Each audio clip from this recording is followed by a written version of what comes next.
Et je vous le disais tout à l'heure, ce mardi 8 septembre, c'est la journée mondiale de l'alphabétisation et nous avons le plaisir de recevoir Aurélie Ackermann, coordinatrice de la mission sensibilisation au sein de l'ASBL Lire et Écrire. Bonjour. Bonjour. Et c'est Maria Bemba qui va poser plusieurs questions. Bonjour Aurélie Ackermann. Tout d'abord, avant de rentrer dans le vif du sujet, on va peut-être définir ce qu'est exactement l'alphabétisation. Bonjour. Alors, l'alphabétisation, c'est l'acquisition, les formations, on va dire, pour être plus simple, des savoirs de base, c'est-à-dire apprendre à lire et à écrire. Ça peut être aussi apprendre à parler. Ça peut être aussi les savoirs mathématiques, les savoirs numériques, quand on est un adulte, c'est-à-dire plus en âge scolaire. Et on a l'impression que l'alphabétisation, en tout cas le manque d'alphabétisation, ne concerne pas forcément la Belgique, c'est pas vrai. Quels sont les chiffres chez nous et quelles sont les principales causes ? Alors chez nous, c'est une estimation, parce qu'on n'a pas de chiffres et ça, c'est un problème.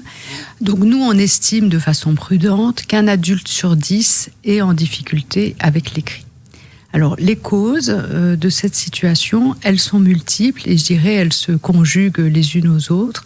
Mais ce qu'on sait, d'après les publics qui fréquentent nos formations, c'est que les personnes sont des personnes issues des milieux socio-économiquement les moins favorisés. Et il y a des caractéristiques précises, on sait s'il y a plus d'hommes, de femmes, d'hommes, je ne sais pas trop. Et quelles sont les catégories d'âge qu'on retrouve principalement ? Alors, chez nous, comme dans le monde, il y a 65% environ, ou 70% de femmes qui sont dans les formations en alphabétisation. Il y a vraiment une inégalité d'accès à l'éducation, surtout à l'étranger, dans les pays où l'enseignement n'est pas obligatoire, où les jeunes filles ont moins d'accès à l'école que les jeunes garçons. Chez nous, on constate aussi qu'il y a environ entre 65 et 70% de femmes qui suivent des formations. L'âge, la raison ou la cause, c'est sans doute celle que je viens de donner. Donc il y a plus de femmes de toute façon dans la situation. Mais aussi en Belgique, dans les associations qui organisent de l'alphabétisation, il y a des associations qui ne s'adressent qu'aux femmes. Et du coup, ça a tendance à mettre un peu plus en avant cette population. Alors au niveau de la tranche d'âge, chez nous, la tranche d'âge principale, je crois, c'est 35-44 ans. Je crois que ça représente à peu près un tiers de notre public, si mes souvenirs sont bons. Mais en fait, on a vraiment tous les âges. Donc ça commence à 18 ans jusqu'à 65 ans. Un peu tous les tranches d'âge sont concernées par le problème. Elles sont toutes concernées et représentées dans notre public en formation. Et pourquoi aujourd'hui l'alphabétisation est essentielle dans la vie de tous les jours ? Alors, parce que au fur et à mesure que, je dirais, on s'est, notamment donc avec le sujet de la campagne, on s'est numérisé, mais au fur et à mesure aussi que les sociétés se sont développées, on a remarqué que les compétences minimum en lecture-écriture sont en constante augmentation. Quand je dis les compétences minimum, c'est pour être un citoyen à part entière et avoir accès aux droits sociaux, économiques, culturels. Au XIXe siècle, par exemple, quand l'école est devenue obligatoire, ces compétences de base étaient moins importantes qu'actuellement. On a également constaté que les personnes qui avaient des difficultés pour lire, écrire, étaient exclues d'une certaine manière du monde numérique. C'est d'ailleurs le sujet principal de votre campagne. Est-ce que vous pouvez nous en dire un petit peu plus ? Oui, tout à fait. Alors en fait, cette campagne, elle est née grâce ou à cause du confinement. Je ne sais pas encore dans quel sens il faut le dire. En fait, il y a eu une accélération de la numérisation des services publics, des services d'intérêt généraux. Quand je dis intérêt généraux, c'est les banques. Oui, on a vu de moins en moins de gens personnels présents dans les bureaux. Voilà. Et donc, tout devait passer par Internet. Et nous, avec notre public, on s'est rendu compte à quel point c'était un accélérateur d'exclusion pour eux. Parce que notre public, par définition, avec ses compétences en lecture-écriture qui sont plus faibles, il était doublement en difficulté. C'est rajouté aux problèmes de compétences de lecture-écriture des problèmes évidemment d'accès à Internet, tout simplement. Tous les foyers ne sont pas connectés à l'Internet. des problèmes de moyens évidemment pour payer ces connexions, et puis des problèmes d'équipement avec des familles, avec parfois un ordinateur pour tous les membres de la famille.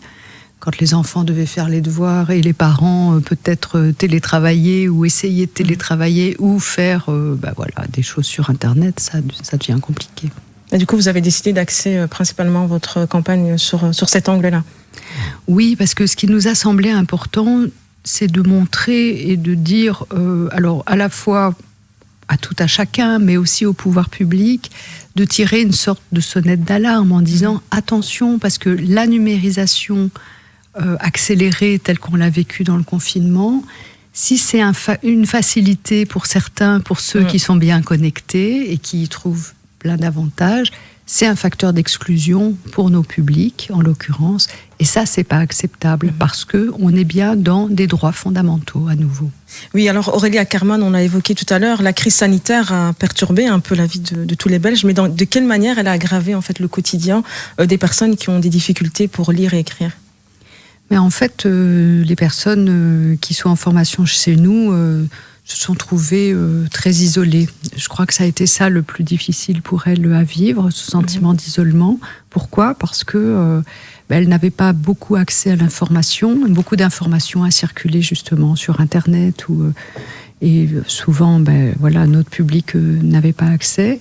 Et surtout, le fait de plus venir en formation, ça les a coupés d'un relais, parce que la formation, c'est aussi un espace où on peut venir parler d'un problème qu'on a et demander de l'aide à ses collègues de formation, ou à son formateur, sa formatrice, ou aux personnes qui accueillent. Et donc, toutes ces choses, tout d'un coup, ont disparu quasi du jour au lendemain. Et donc, nos publics ont été fort isolés. Et quelles solutions vous avez pu apporter à ces personnes pendant le confinement ? Alors, certains de mes collègues formateurs, formatrices ont mis en place des groupes WhatsApp, puisque parmi nos publics, il y a beaucoup d'utilisateurs de WhatsApp, notamment pour rester en contact avec des familles qui sont à l'étranger. Donc là, il y avait des vrais savoir-faire, et on a pu... continuer à garder contact avec le dialogue grâce à WhatsApp principalement. Et vous attendez quoi aujourd'hui comme action concrète de la part du monde politique ? Alors, il y a deux choses qui me semblent vraiment essentielles à adresser finalement, deux demandes essentielles à adresser au monde politique, même si on a 5 mesures concrètes et urgentes, mais là je vais vraiment donner les 2 grands axes principaux.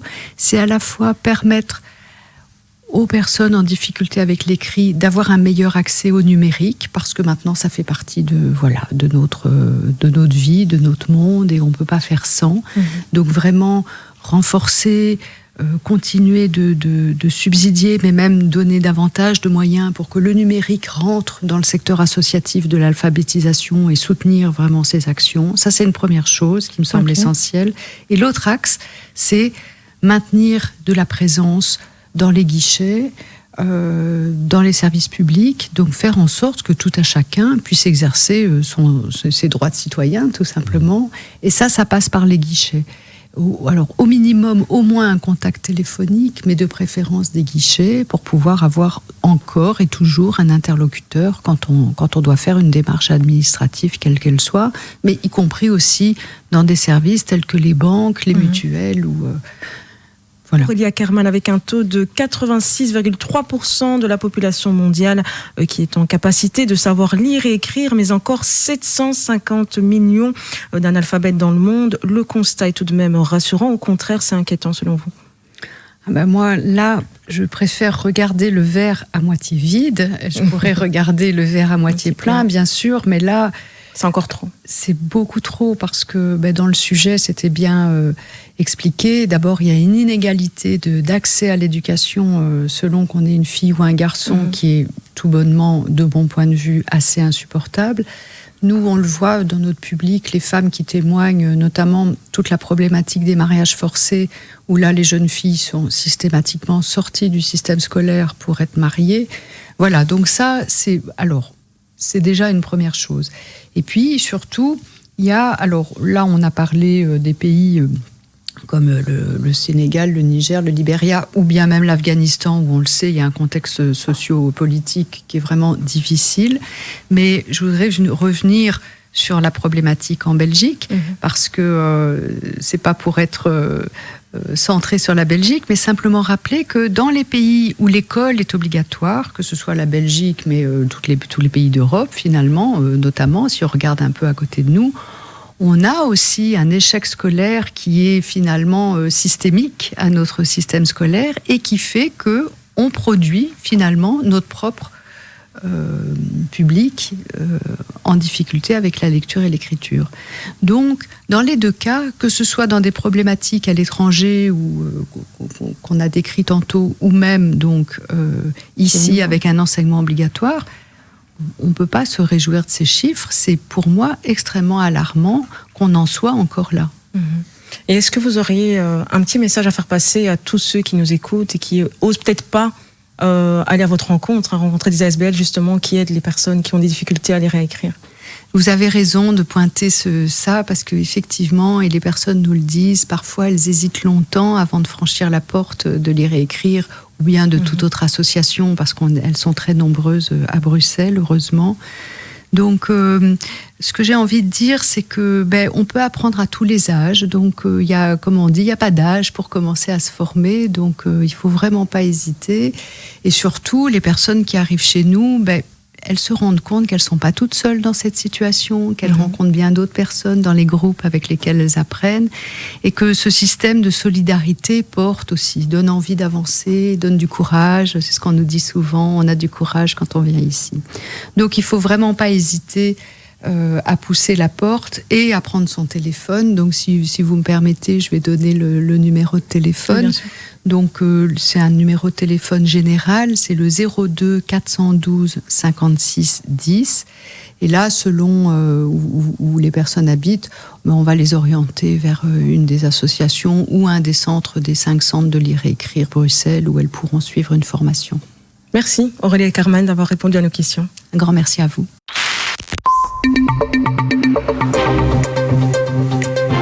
De midi à 13h, c'est le carrefour de l'info sur Arabelle.